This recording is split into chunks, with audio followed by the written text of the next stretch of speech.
పురాణాల్లోని కొన్ని ప్రేమ కథలుంటాయండి. అవి కేవలం కథలు కావు, అవి ఏకంగా విశ్వం గమనాన్నే మార్చేస్తాయి. అలాంటి ఒక అద్భుతమైన, అసలిది సాధ్యమేనా అనిపించే ప్రేమ కథే శివపార్వతులది. వాళ్ళ దివ్య కళ్యాణ గాథలోకి ఈరోజు మనం లోతుగా వెళ్దాం. ఒక్కసారి ఆలోచించండి. ఒక పక్కన శ్మశానంలో జీవించే ఒక మహాతపస్వి, మరో పక్కన సౌందర్యానికే ప్రతిరూపమైన పర్వతరాజు కుమార్తె. ఇంత పూర్తి భిన్నమైన ఇద్దరి మధ్య ఒక దైవిక బంధం ఎలా సాధ్యమైంది? అసలు ఇది ఎలా జరిగింది? ఈ ప్రశ్నకు సమాధానం వెతుకుతూ మన ప్రయాణం మొదలు పెడదాం. వాళ్ల మధ్య ఉన్న తేడా ఎంత పెద్దదో చూడండి. ఒకవైపు ఒంటి నిండా బూడిద, ఏనుగు చర్మం ధరించి లోకంతో ఏ సంబంధం లేనట్టుండే శివుడు. ఇంకోవైపు సాటిలేని సౌందర్యం, రాజస వైభవంతో మెరిసిపోయే పార్వతి. నిజంగా వీళ్ళిద్దరూ కలవడం అసాధ్యం అనిపించడంలో ఆశ్చర్యమేముంది చెప్పండి. అయితే ఈ కథ మనం అనుకున్నట్టు పార్వతీతో మొదలవ్వదు. దీని వెనకాల ఒక విషాదమైన గతం ఉంది, ఒక అసంపూర్ణ ప్రేమ కథ ఉంది. ఆ కథే పార్వతి పుట్టుకకు, ఆమె విధికి పునాది వేసింది. అంతా సతీదేవి కథతో మొదలవుతుంది. శివుని మొదటి భార్య ఆమె. తన తండ్రి దక్షుడిని ఎదిరించి మరీ శివుణ్ణి పెళ్లి చేసుకుంది. ఆ కోపంతో దక్షుడేం చేశాడంటే, ఒక పెద్ద యజ్ఞంలో అందరి ముందు శివుడిని ఘోరంగా అవమానించాడు. ఆ అవమానం భరించలేకపోయింది సతీదేవి. అదే యజ్ఞ అగ్నిలో ఆత్మాహుతి చేసుకుంది. బస్, తన ప్రేమను కోల్పోయిన శివుడు తీవ్రమైన శోకంలో మునిగిపోయాడు. ప్రపంచంతో సంబంధం తెంచుకుని గాఢమైన అంతులేని ధ్యానంలోకి వెళ్ళిపోయాడు. కాని ప్రేమ అంత సులభంగా అంతమవుతుందా?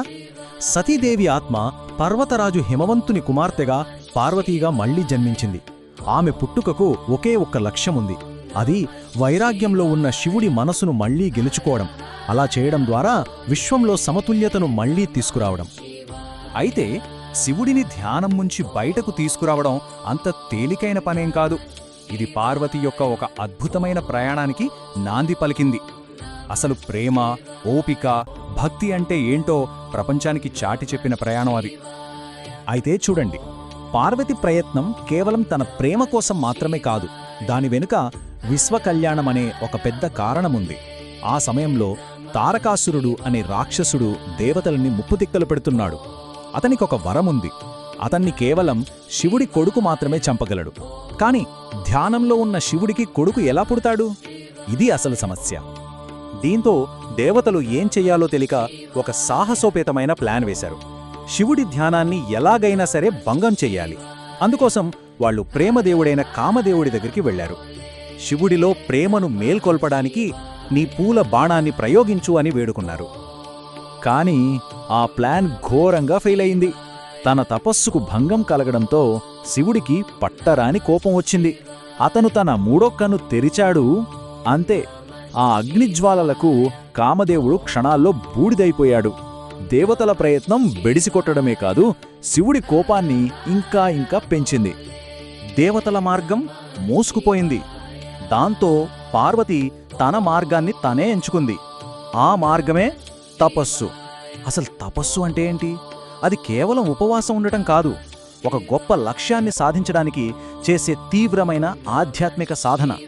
శరీరాన్ని, మనసుని రెండింటినీ పూర్తిగా అదుపులో ఉంచుకోవడం. పార్వతి చేసిన తపస్సు మన ఊహకు కూడా అందదండి. మొదటి 1000 సంవత్సరాలు కేవలం పండ్లు, వేర్లతో గడిపింది. ఆ తర్వాత 3000 సంవత్సరాలు కేవలం బిల్వపత్రాలు తిని బతికింది. చివరికి వాటిని కూడా వదిలేసింది. కేవలం గారి పీలుస్తూ తపస్సు చేసింది. అందుకే ఆమెకు అపర్ణ అని పేరు వచ్చింది. అంటే ఆకులను కూడా తిననిది అనర్థం. ఆమె సంకల్పం అంతటి తీవ్రమైనది. ఆమె అచంచలమైన భక్తి శివుడిని కదిలించింది. కాని అతను ఆమెను చివరిసారిగా ఒక పరీక్ష పెట్టాలనుకున్నాడు. ఒక ముసలి బ్రాహ్మణుడి వేషంలో ఆమె దగ్గరికి వచ్చాడు. వచ్చి ఏమన్నాడంటే, అమ్మా, ఆ బూడిద పూసుకొని శ్మశానంలో తిరిగేవాడిలో ఏముందని ఇంత ఘోరమైన తపస్సు చేస్తున్నావు? అసలు అతనిలో నీకు నచ్చింది ఏంటి? అంటూ తన గురించి తానే విమర్శించడం మొదలుపెట్టాడు. కాని ఆ విమర్శలకు పార్వతి అస్సలు చలించలేదు. పైగా కోపంతో, నా ప్రేమకు ఎలాంటి షరతులు లేవో, నేను సతీదేవి పునర్జన్మను, శివుడితో కలవడమే నా విధి, అదే నా జన్మకు సార్థకత అని ధైర్యంగా చెప్పేసింది. ఆమె ఆ అచంచలమైన సంకల్పం ముందు శివుడి పరీక్ష నిలబడలేకపోయింది. పార్వతీ భక్తికి శివుడి హృదయం కరిగిపోయింది. ఆమెను భార్యగా స్వీకరించడానికి ఒప్పుకున్నాడు. ఇక కథ క్లైమాక్స్కు వచ్చేసింది. దేవతలు, రాక్షసులు అందరూ కలిసి వేడుక చేసుకున్న ఒక అసాధారణమైన పెళ్లి. అయితే శివుడి పెళ్లి ఊరేగింపు సాధారణంగా ఎలా ఉంటుంది చెప్పండి? అతను తన సహజ రూపంలోనే వచ్చాడు. ఒంటి నిండా బూడిద, జడల కట్టిన జుట్టు. అతనితో పాటు అతని గణాలు అంటే దెయ్యాలు, భూతాలు, అఘోరాలు అంతా కలిసి పెళ్లి మండపానికి వచ్చారు. ఇక రాజు కుటుంబం పరిస్థితి ఒక్కసారి ఊహించుకోండి. పెళ్లికూతురు తల్లి రాణి మేనా తన కాబోయే అల్లుడి భయంకరమైన రూపాన్ని, ఆ విచిత్రమైన బంధువుల్ని చూసి షాక్తో అక్కడికక్కడే కళ్ళు తిరిగి పడిపోయింది. రాజసభ మొత్తం భయంతో వణికిపోయింది. సరిగ్గా ఆ సమయంలో పార్వతి ఎంతో గౌరవంగా శివుడిని కోరింది. స్వామి, మీరు ఎలా ఉన్నా నాకు ఓకే, కాని మా అమ్మ కోసం దయచేసి కొంచెం ప్రసన్నమైన రూపాన్ని చూపించండి అని వేడుకుంది. పార్వతీ కోరికను శివుడు కాదనలేదు. ఒక్క క్షణంలో ఆ భయంకరమైన రూపం మాయమైపోయింది. అతని స్థానంలో సుందరమూర్తి ప్రత్యక్షమయ్యాడు. ముల్లోకాలలోనే అత్యంత సౌందర్యవంతుడు. 9 అడుగుల ఎత్తు, దివ్యమైన తేజస్సుతో వెలిగిపోతున్న ఆయన్ని చూసి అక్కడున్న ప్రతి ఒక్కరూ మంత్రముగ్ధులైపోయారు. పెళ్లి వేడుక జరుగుతోంది. వరుడి వంశం, గోత్రం గురించే అడిగారు. శివుడు మౌనంగా ఉండిపోయాడు. అప్పుడు నారద మహర్షి ముందుకొచ్చి ఆ నిశ్శబ్దాన్ని బద్దలు కొట్టాడు. ఈయనకు తల్లిదండ్రులు, వంశం లాంటివి లేవు. ఈయన స్వయంభూ అంటే తనకు తానుగా ఉద్భవించినవాడు, విశ్వంలోని తొలి శబ్దం నుంచి పుట్టినవాడు అని ప్రకటించాడు. ఆ మాటలు విని అందరూ ఆశ్చర్యపోయారు.